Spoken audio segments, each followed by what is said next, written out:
할렐루야! 하나님의 은혜와 그 사랑이 이곳에 함께하고 계십니다.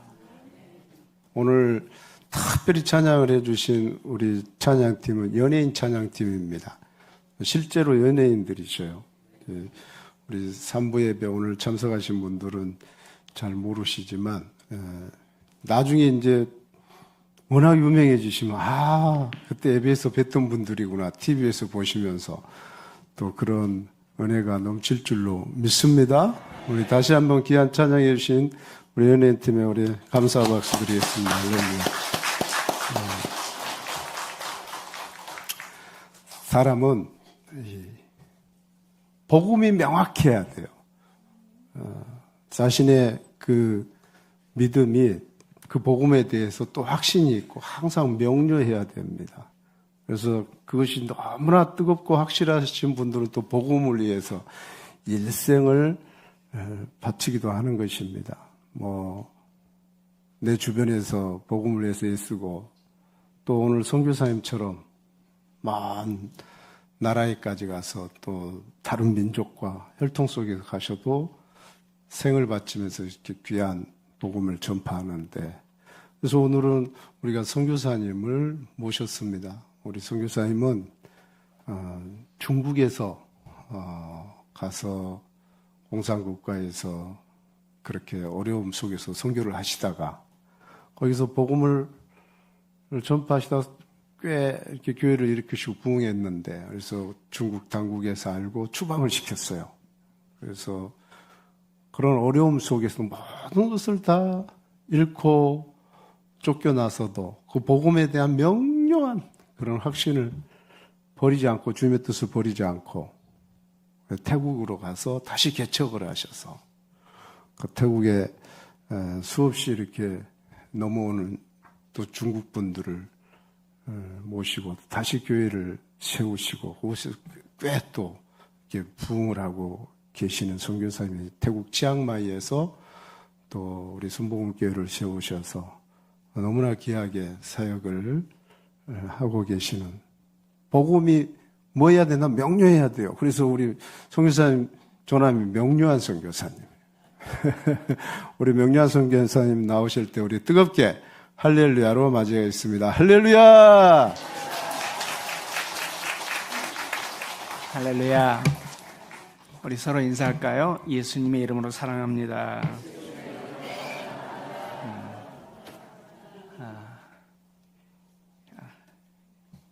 우리 다시 한번 인사할까요? 예수님의 이름으로 더 많이 사랑합니다. 아멘. 우리 다시 한번 인사할까요? 예수님이면 충분합니다. 아멘. 아멘. 네. 목사님 말씀 소개해 주신 대로 중국에서 10년 사역하다가 추방돼서 지금은 태국에서 태국인과 또 중국인을 섬기고 있습니다. 오늘 말씀은 제가 선교지에서 경험했고 겪었던 것들을 토대로 함께 말씀을 나누고자 합니다. 주님이 필요합니다. 매 순간 주님의 은혜가 필요합니다. 한순간도 주님의 은혜가 필요하지 않을 때가 없었습니다. 주님이 없이는 한순간도 살아갈 수가 없고, 주님의 그 사랑이 느껴지지 않고는 그 모진 세월을 이기기가 참 힘들더라고요. 그래서 순간순간 주님을 찾았고, 순간순간 주님 갈망합니다. 주님 추구합니다. 주님이면 전부입니다. 주님으로 채워주시옵소서. 그렇게 울부짖고 기도할 때가 참 많았습니다. 제가 수많은 그 선교지와도 몇 군데를 여행했는데 그곳 가운데서 저의 마음속에 깊이 각인되었고 인상 깊은 곳이 유대 광야입니다. 여러분들 유대 광야를 가보셨는지는 모르겠지만은 성경을 묵상하다가 다윗의 심정을 이해할 수 있고 또 사도 바울의 심정을 아마 이해할 수 있을 것입니다. 아무것도 없습니다. 잡초뿐이고 돌뿐입니다. 그 뜨거운 태양볕에서 하루를 견디기가 어렵습니다. 제가 그 광야에서 시간만 되면은 한 달 정도 있고 싶은 마음이 들더라고요. 왜냐하면은 너무 은혜가 되기 때문에. 광야가 좋은 것이 아니라요. 그 광야에서 제가 찾게 된 것은 오직 한 가지, 물, 이 한 단어뿐이었습니다. 정말로 그 갈증이, 그래서 다윗이 이렇게 고백했구나. 사슴이 시냇물을 찾아 갈급한 것 같이 내 영혼이 주님을 찾아 갈망하나이다. 그 다윗의 심정이 그대로 밀려 들어오는데요. 제가 그곳에서 찾을 수 있는 것은 오직 저의 그 갈급함을 채워줄 수 있는 한 분, 예수밖에 없더라고요. 그래서 주님, 거기서 다시 고백할 수 있는 것은 어떤 환경에서도, 이 광야 가운데서도 주님이면 족합니다 하는 고백을 할 수 있었고요. 주님, 그 주님으로 채워주지 않으면 저는 한순간도 살아갈 수 없습니다. 고백할 수밖에 없었습니다. 우리는 살아가면서 많은 광야를 만납니다. 크고 작은 광야를 만납니다. 그리고 그 광야를 통해서 우리는 내가 얼마나 연약한 존재인지, 얼마나 아무것도 아닌 존재인지를 깨닫게 됩니다. 그 광야 가운데서 내가 할 수 있는 것은 아무것도 없음을 깨닫게 됩니다. 우리 성도님들도 많은 광야를 경험하셨을 것입니다. 그리고 그 광야 가운데서 우리의 무능함, 아무것도 할 수 없는 우리의 연약함을 경험하셨을 것입니다. 근데 분명한 것은 그 광야를 통해서 하나님은 나를 만들어 가신다는 것입니다. 성경은 그렇게 기록하고 있습니다. 내가 너희를 광야로 인도하는 것은 너를 낮추시고 시험하사 복을 주시기 위함이다. 하나님 광야를 통해서 우리에게 복 주기를 원하십니다. 우리 대한민국 사람들은 복을 좋아합니다. 또 저희가 섬기고 있는 중국인들은 상당히 복을 좋아합니다. 그래서 신년이 되면 복을 거꾸로 매달아놓고 복이 부어지기를 소망합니다. 우리 한국 사람도 베갯잎에 또 이불에 복복복복, 수저에 젓가락에 복. 근데 성경이 말하고 있는 복은 무엇일까요? 바라크. 그것은 하나님과의 교제입니다. 우리 그리스도인에게 가장 소중한 것은 하나님과 교제입니다. 하나님을 간절히 찾는 것입니다. 예배를 통해서 하나님을 만나는 것입니다. 우리는 경험하셨을 것입니다. 수많은 예배를 드리지만 그 예배 가운데 하나님을 만나는 감격이 없이 돌아갈 때는 그 내 마음 안에 알 수 없는 허전함과 공허함과 그 무기력함을 채울 수 있는 것은 아무것도 없습니다. 예배를 드렸음에도 불구하고 저 예배문을 나섰을 때 내 마음 안에 말할 수 없는 밀려오는 하나님의 감동과 감격 없이 돌아갈 때가 참으로 많습니다. 근데 어느 날은 그 예배 가운데 주르륵 눈물을 흘리면서 주님이면 족합니다라는 고백 가운데 저 문을 나섰을 때는 다시 세상을 이길 힘이 내 안에 있음을 발견하게 됩니다. 우리는 매 순간 하나님의 교제 가운데서 하나님 임재를 경험하는 것, 하나님의 영광을 맛보는 것, 주님 종교적인 삶이 아니라 형식적인 삶이 아니라 하나님의 임재가 나에게 부어지는 그 삶을 원합니다. 분명한 것은 광야를 통해서 하나님 이런 것들을 경험하게 하셨습니다. 예수님밖에 없다. 예수님이 나의 생명이다. 예수님이 나의 전부이다. 내가 이 광야 가운데서 의지할 수밖에 없는 분은 오직 예수 그리스도 한 분뿐임을 절실히 깨닫게 하셨습니다. 제가 중국에서 10년을 사역하면서 참 많은 것들을 경험했습니다. 억울함, 아픔, 고통, 슬픔. 2014년 13년 12월 5일 영하 20도의 날씨입니다. 아침에 나가는데 도로에 누워있는 한 할머니를 발견하게 됩니다. 그리고 그 할머니를 도와주게 되었습니다. 119를 부르고 경찰을 부르고, 근데 그 할머니가 얼마 있지 않아 구급차가 왔을 때 돌아가셨습니다.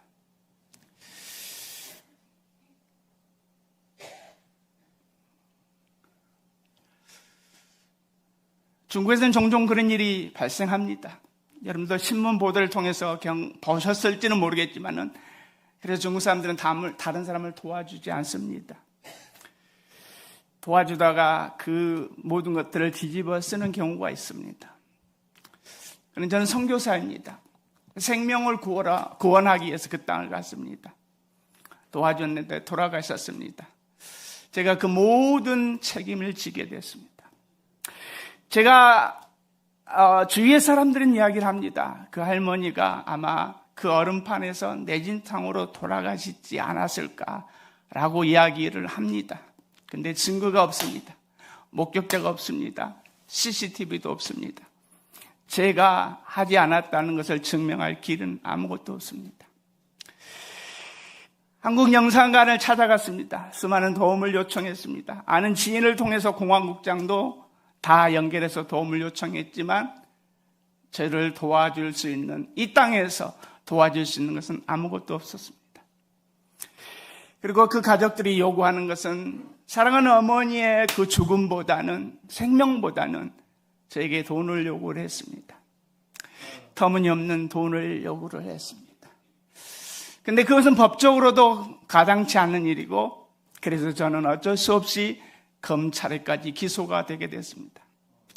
공안국, 검찰국 이 세월을 9개월을 수시로 검찰이 부르고 수시로 공안이 부르면은 갔어야 했습니다. 근데 저는 그것을 통해서 하나님 내게 왜 이런 일들을 허락하셨는지 많이 물었고 많이 하나님 앞에 반문했습니다. 욥기에 이런 말씀이 있습니다. 주께서는 못하실 일이 없사오며 무슨 계획이든지 못 이루실 것이 없는 줄 아오니. 그렇습니다. 우리 주님은 다 하실 수 있습니다. 그런데 이런 광야 앞에서 우리는 많은 질문을 합니다. 하나님 왜 하필 나에게? 하나님은 침묵하십니다. 가장 힘든 것은 하나님의 침묵이었습니다.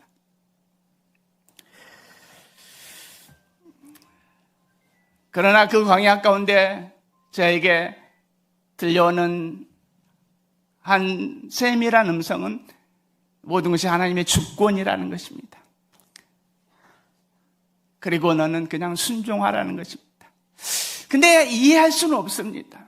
근데 단지 하나님의 주권이라는 것입니다. 내가 계획한 일이 아니라면 하나님이 계획한 일이시고, 하나님이 계획한 일이라면 하나님이 나를 통해서 하시고자 하신 일이 있다는 것입니다. 너무 추상적입니다. 그러나 분명한 것은 하나님은 내 인생의 주인이라는 사실입니다. 하나님이 내 인생의 키를 잡고 계시다는 것입니다. 하나님은 나를 향한 계획과 뜻을 가지고 있습니다. 하나님은 우리 모두를 향한 그 하나님의 계획과 하나님의 뜻을 가지고 있습니다. 그래서 우리는 물어야 합니다. 모든 상황 가운데 하나님, 이것을 통해서 내게 무엇을 말씀하기를 원하십니까? 주님, 이것을 통해서 내게 무엇을 가르치시기를 원하십니까? 우리 삶에 우연은 없습니다. 다 하나님의 계획 가운데 있습니다. 단지 알지 못할 뿐입니다. 그래서 묻지 않으면 그 수많은 광야들이 의미 없이 지나갈 때가 참 많습니다. 하나님, 우리를 사랑하십니다. 믿으십니까? 하나님, 우리를 향한 계획과 뜻이 있습니다. 믿으십니까? 그러나 광야는 싫습니다. 그러나 광야는 우리가 원하든 원치 않든 찾아옵니다. 그래서 우리는 물어야 합니다. 오늘 본문에 그렇게 성경은 기록하고 있습니다. 형제들아, 주의 이름으로 말하는 선지자들로 고난과 오래 참음의 본을 삼으라. 보라, 인내하는 자를 우리가 복되다 하나니 너희는 욥의 인내를 들었고. 성경 우리에게 말씀합니다. 오래 참으라고 말씀하십니다. 근데 쉽지 않습니다. 그것이 한 달이면 쉬웁니다. 정해졌으면 쉬웁니다. 그러나 끝나는 시간이 언제인지 모를 때, 저도 이 광야 가운데서 언제 이것이 끝날지 모르는 그 기가 막히면 저를 자지도 못하게 하고 먹지도 못하게 하고 얼마나 두렵고 떨리는지, 다윗이 고백한 것처럼 뼈가 떨리는 그런 고통이 나한테 찾아오는데 그건 어쩔 수가 없더라고요. 믿음이요? 저한테 믿음이 없더라고요.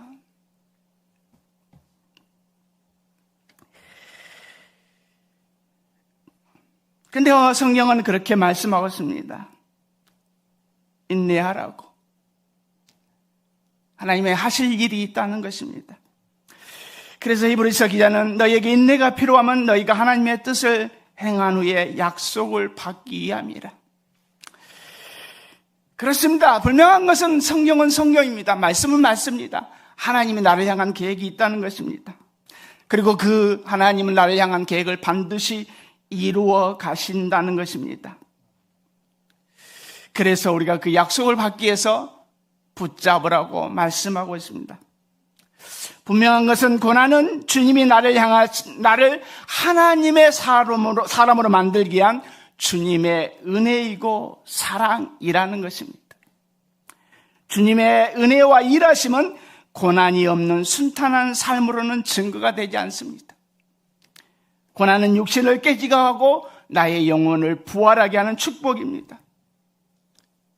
광야는 나를 낮추고 나를 겸손케 할 뿐만 아니라 전적으로 하나님을 의지하게 합니다. 그래서 하나님의 사랑이고 은혜입니다. 우리 그리스도인에게 가장 중요한 것은 하나님을 의지하는 것이기 때문입니다. 근데 정말로 이 광야 앞에서 얼마나 제가 믿음 없는 자인가. 말씀을 보고 기도할 때는 믿음이 있는 것 같다가도 아침에 눈을 딱 뜨면은 그 믿음은 물거품처럼 사라지는 것입니다. 경찰이 나를 다시 부르면은 그 믿음은 온 데에 가는 데가 없습니다. 하나님 앞에서, 그 광야 앞에서 나에게 믿음 없음이 그대로 폭로된 나의 모습을 보면서 이것이 나의 믿음의 현 주소이구나. 이번에는 믿습니다. 수없이 외쳤지만은 그 상황 앞에서는 믿음이 하나도 없는 나 자신을 발견하게 됩니다. 이것이 내 모습이고 이것이 베드로의 모습이었구나. 베드로도 동일하게 물고기 2마리와 보리떡 5개로 5,000명을 먹이신 전대미문의 엄청난 하나님의 기적을 친히 경험한 자입니다. 심지어는 물 위로 걷는 그것을 경험한 자이지만은 바람이 불 때에 두려워 빠졌다고 성경은 말씀하고 있습니다. 베드로의 모습, 바로 나의 모습이구나. 그 자그마한 바람 앞에서 두려워 떠는 나의 모습, 잠 못 이루는 나의 모습, 일어나지도 않는 일을 미리 짐작하고 생각하면서 근심, 걱정, 두려워하고 있는 나 자신. 물에 빠지면 어떻게 하지? 실패하면 어떻게 하지? 잘못되면 어떻게 하지? 추방되면 어떻게 하지? 감옥 가면 어떻게 하지? 아무것도 이루어지지 않았습니다. 그러나 미리 짐작하면서 두려워 떨고 있는 나의 모습. 돌같은 믿음으로 하나님 말씀에 굳게 서서 흔들리지 않는 것이 아니라 바람이라는 환경을 보고 말씀이 열매 맺지 못하도록 유산시켜버리는 나의 모습. 바람이라는 환경 앞에 믿음을 제대로 사용하지 못한 나의 연약한 모습.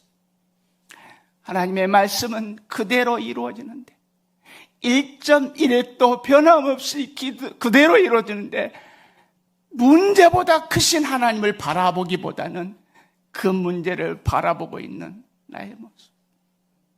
그 문제로 인해서 그보다 엄청나게 크신 하나님을 바라보지 못하게 하는 것.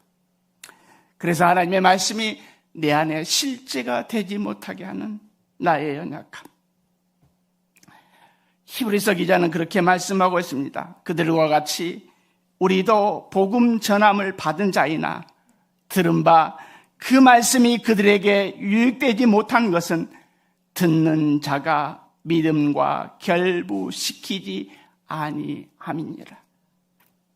실제로 믿는다고 하면서는 그러나 실제로 믿지 않는 나의 모습. 내 삶 가운데 하나님의 말씀이 실제가 되지 못하도록 믿음을 사용하지 못한 나의 모습. 야고보서 기자는 행함으로 내 믿음을 보여야 하는데 하나님의 말씀은 살았고 운동력이 있어 좌우에 낯선 어떤 검보다 예리하여 우리의 영혼을 찔러 쪼개고 나를 소생시키고 나를 다시 일으키게 하는 말씀임에도 불구하고 믿음으로 그 말씀을 살아가지 않고 순종하지 않기에 그 믿음이 내 삶에서 실제가 되지 못하게 하는 그것이 나의 영적인 현주소였습니다.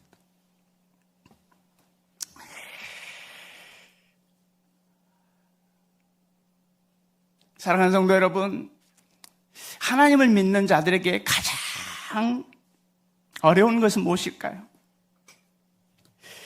여러분, 하나님 믿습니까? 그러면 하나님을 믿는 우리에게 가장 어려운 것은 무엇일까요? 사르로 푸코라는 선교사가 계십니다. 그가 그의 책 사라의 사막에서 이렇게 이야기를 하고 있습니다. 하나님을 믿는 자들에게 가장 어려운 것은 하나님을 믿는 것이다. 저에게 하는 소리더라고요. 하나님을 안 믿는 거죠. 하나님은 나를 향한 계획과 나를 향한 뜻이 있다는 것을 안 믿는 거. 아니요, 믿어지지 않는 것이죠. 왜냐하면 그 광야가 너무 크기에 내게 부딪힌 현실이 너무 크기에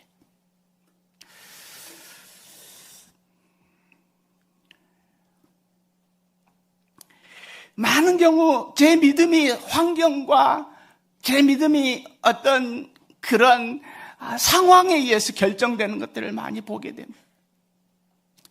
내 믿음의 근거는 하나님 자신이어야 함에도 불구하고 믿음의 근거가 내가 보고 경험한 것, 나에게 맞닥뜨리는 환경으로 인하여서 나의 믿음 얻고 있음을 판단하고 있는 나의 모습. 상황이 좋아지면 믿음이 있는 것 같고, 예배를 드려 어떤 감격이 있으면 믿음이 있는 것 같고, 그러나 실질적으로 어떤 문제 앞에서는 아무런 믿음이 발휘되지 못한.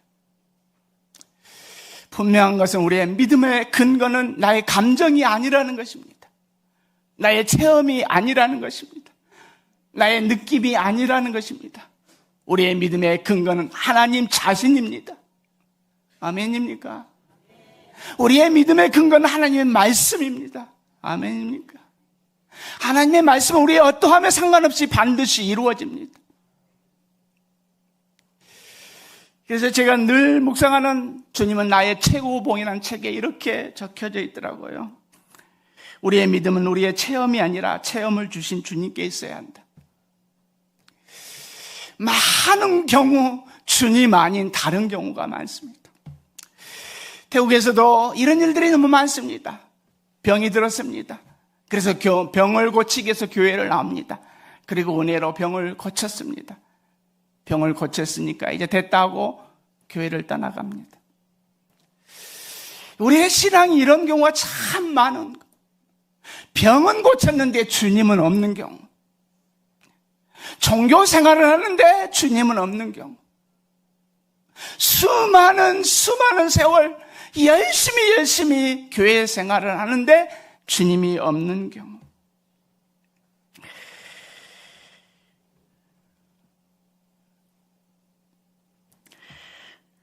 주님은 어떤 분이십니까? 오늘 성경은 우리에게 그렇게 말씀하고 있습니다. 보라, 인내하는 자를 우리가 복되다 하나니 너희가 욥의 인내를 들었고 주께서 주신 결말을 보았거니와 주는 가장 자비하시고 긍휼히 여기시는 자이시나. 그렇습니다. 하나님은 선하신 분이십니다. 우리의 믿음은 하나님의 선하심에 있습니다. 우리의 어떠함에 있지 않다는 사실입니다. 나의 어떠함에 상관없이 겨자씨만한 믿음이 없고 질그릇같이 깨어지기 쉬운 연약한 자이고 바람을 보고 두려워 떠는 그런 자이고, 그렇지만 하나님은 여전히 나를 사랑하시고 자비하시고 긍휼이 많으시는 분이시라는 것입니다.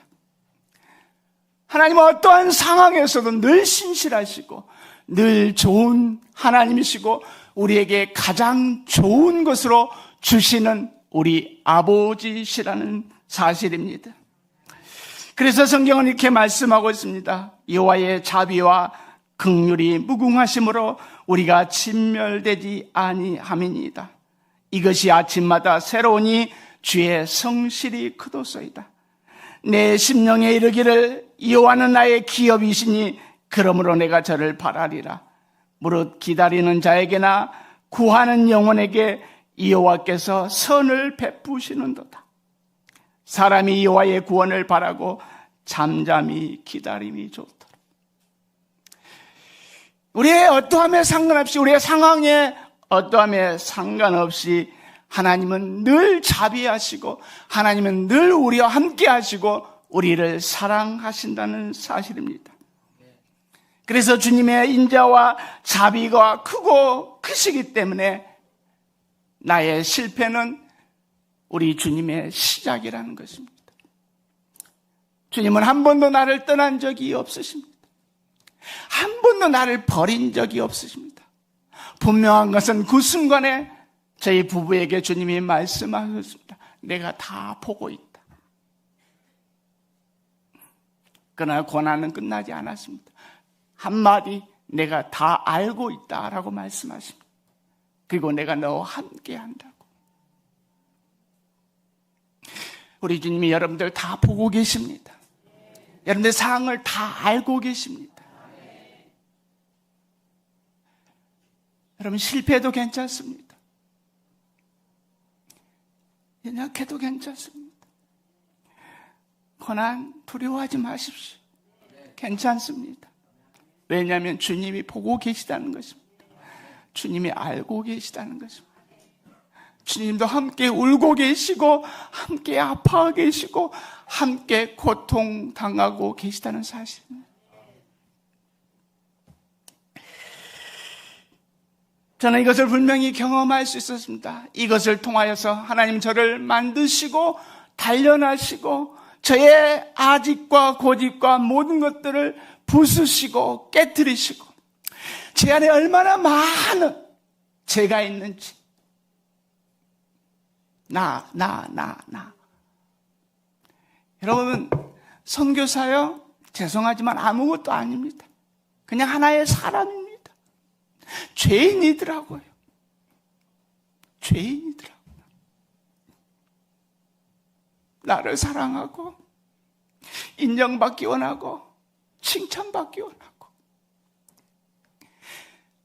잊혀지는 종교가 아니라 알려지기를 원하고 하나님 영광, 하나님 나라라고 말하면서 시기, 질투, 경계, 예수가 없을 때가 너무나 많더라고요. 솔직한 저의 고백입니다.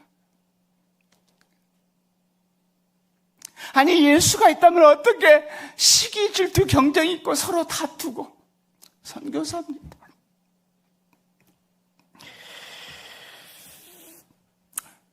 그러나 하나님은 광야를 통해서 부스러뜨리고 깨뜨려 주시고 나 자신이 안 되니까, 내 힘으로는 안 되니까. 그리고 요셉처럼 생명을 구원하기 위해서 저는 중국에서 나오면서 이제 선교 사역은 끝났다. 아니요. 하나님은 여전히 일하고 계시더라고요. 하나님의 일하심은 한 번도 멈춘 적이 없으시더라고요. 하나님 너무나 좋으신 분이에요. 태국에 와서 지금 태국에 중국인들이 8만에서 10만 명이 와 있고 국민당 시절에 내려온 사람들이 800만에서 1200만 있습니다. 중국은 진짜 지금은 선교할 수 없습니다. 여러분도 다 들어서 아시겠지만 시진핑 정부가 더 들어서면서 아무것도 할 수 없습니다. 근데 하나님은 미리 아시고 저를 빼내시고 태국에서 중국 교회를 개척하고 시작하게 하셔서 중국에서는 복음을 한 번도 들어보지 못한 공산당원이 60평생 공산당으로 살았던 사람이 태국에 와서 복음을 듣고 그 60대 어르신이 세례받는 날 펑펑 울면서 이 좋은 복음 왜 이제야 듣게 됐는지, 복음 앞에서 내가 죄인이라고 고백하고 평생 교수로 삶을 살았고 부족함이 없는 사람, 그러나 그 복음 앞에서 허전함과 공허함이 오직 복음으로만 채워지는 그 모습을 보면서 어린아이처럼 뛰며 기뻐하는 한 영혼. 선교사님, 제게 세례를 달라고 울면서 찾아와서 세례 달라고 떼를 쓰는 한 자매의 모습. 한 번도 복음을 들어보지 못한 그들을 하나님 빼내셔서 하나님 그들을 구원하시기 위해서 나를 먼저 빼내시고 그들을 부르시고 그들에게 하나님의 복음을 전하게 하시고 그들이 그 복음으로 다시 살게 하는 역사. 하나님 너무나 멋지시더라고요. 한 13살 된 중학생 여자아이, 키가 저보다 더 큽니다. 내 머리엔 종양이 발견되었습니다. 6시간의 수술을 했습니다. 근데 다시 종양이 4개가 발견된 것입니다. 고칠 수 없다는 판단이 나왔습니다. 근데 저와 우리 성도들이 기도하기 시작했습니다. 하나님은 살아계십니다. 하나님 지금도 우리와 함께 하심을 보여주시옵소서. 하나님 지금도 우리 가운데 일하고 계십니다. 4개의 종양이 싹 없어졌습니다. 하나님은 지금도 사도행전 29장을 써가고 계시는데요. 놀라우신 하나님, 선하신 하나님, 살아계신 하나님을 친히 경험할 수 있었습니다. 마지막 성경은 이렇게 기록하고 있습니다. 주께서 주신 결말을 보았고, 여러분 여기에서 잘 들으시기를 주님의 이름으로 축복합니다. 결말이 무엇입니까? 우린 욥의 결말을 다 이렇게 생각하고 있습니다. 그전보다 더 갑절의 소유를 얻었다.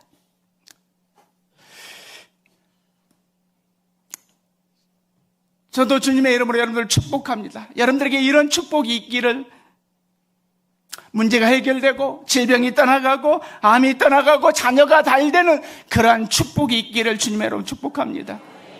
그러나 오늘 결말은 우리가 다시 한번 짚어봐야 합니다. 우리 성경은 이렇게 기록하고 있습니다. 욥기 42장 5절에 내가 주께 대하여 귀로 듣기만 하였사오나 이제는 눈으로 주님을 배옵나이다. 욥의 결말은 친히 하나님을 다시 대면하는 것입니다. 살아계신 그 하나님을 대면하는 것입니다. 지금까지 어떻게 보면 자기 힘으로 살아왔습니다. 우린 욥의 성경을 통해서 욥의 인생을 보면 죄를 짓지 않게 해서 그의 삶을 어떻게 살았는지를 잠시 볼 수 있습니다. 그러나 지금의 순간에는 모든 것이 하나님의 은혜이고 모든 것이 하나님의 사랑이고 주님 없이는 한순간도 살아갈 수 없는 그런 자인 것을 고백하고 있고, 지금까지 그가 당한 고난과 환난과 역경과 억울함과 모든 것이 예수 그리스도 우리 주님으로 결론 났음을 고백하고 있는 고백인 것입니다.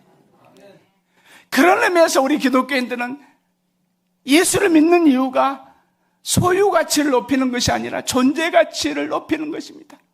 그 무엇이 없어도 예수 그리스도 한 분 때문에 우리가 살아갈 수 있는 이유이고, 주님이면 족하다고 말할 수 있는 이유인 것입니다. 저도 동일하게 이 9개월의 세월을 다 지나고 이제 법정에서 결정을 해서 내리면 이제 중국을 떠나오게 되는 마지막 그 전날, 그곳에서 제일 높은 산에 올라갔습니다. 그리고 10년의 저의 선교 사역을 돌아보았습니다.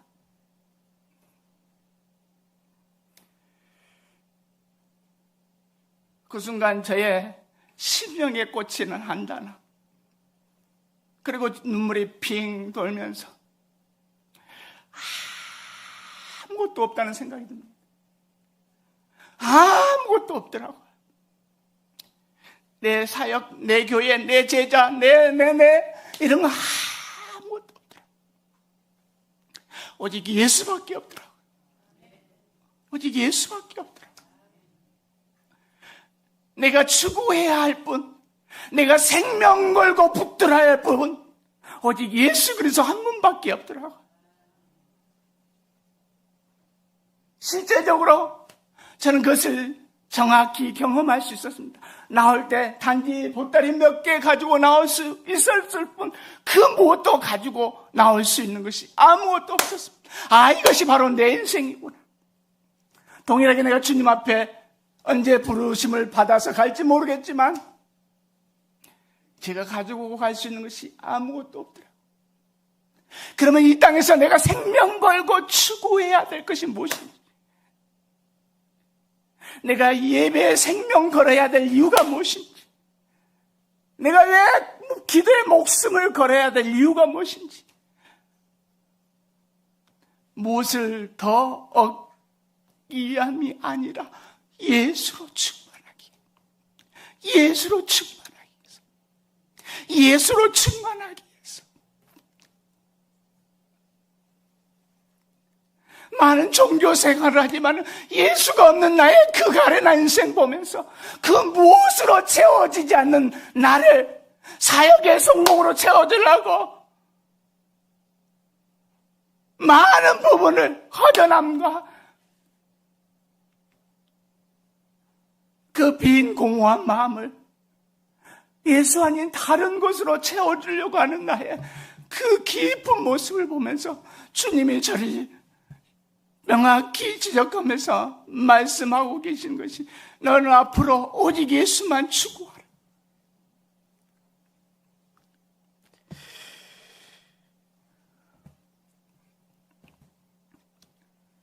그렇습니다. 우리가 이 땅에서 오직 추구해야 할 분은 예수밖에 없습니다.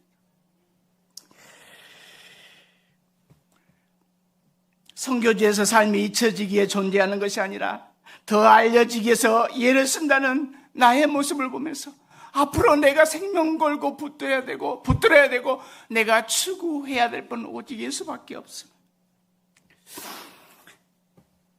마이클 호턴의 올 지저스란 책이 있습니다. 그 책에 이렇게 기록하고 있습니다. 그리스도 예에 무엇을 더하면 예수 없는 기독교가 될 뿐이다. 여러분, 우리 각자에게 질문을 해보십시다. 나는 예수 없는 기독교인인가? 나는 종교인인가?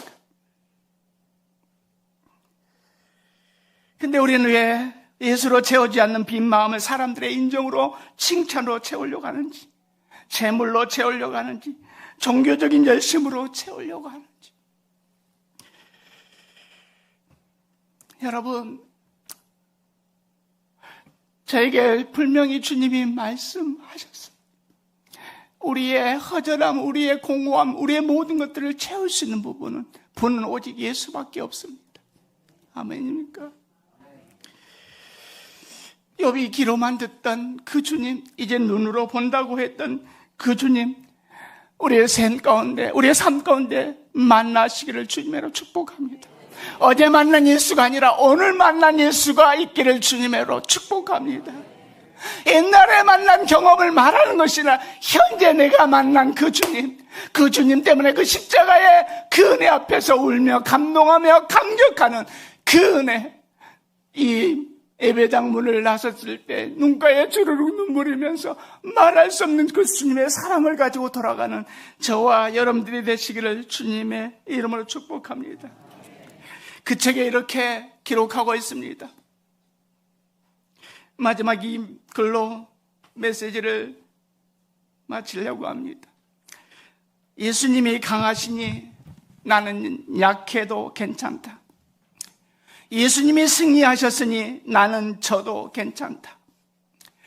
예수님이 대단한 분이시니 나는 하찮은 사람이어도 괜찮다.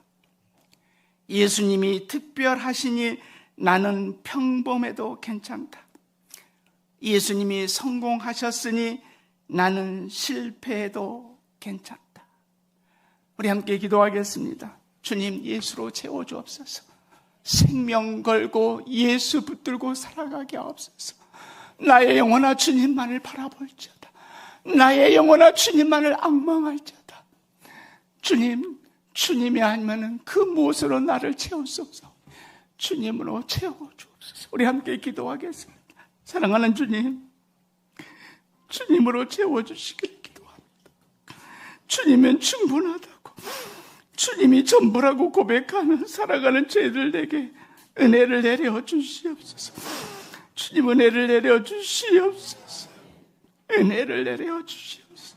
우리 모두에게 주님이 필요합니다. 주님이 아니면 그 무엇도 우리를 채울 수 없사오니 이 시간 예수 그리스도로 우리를 채워 주시옵소서. 감사하며 예수님의 이름으로 기도합니다. 네.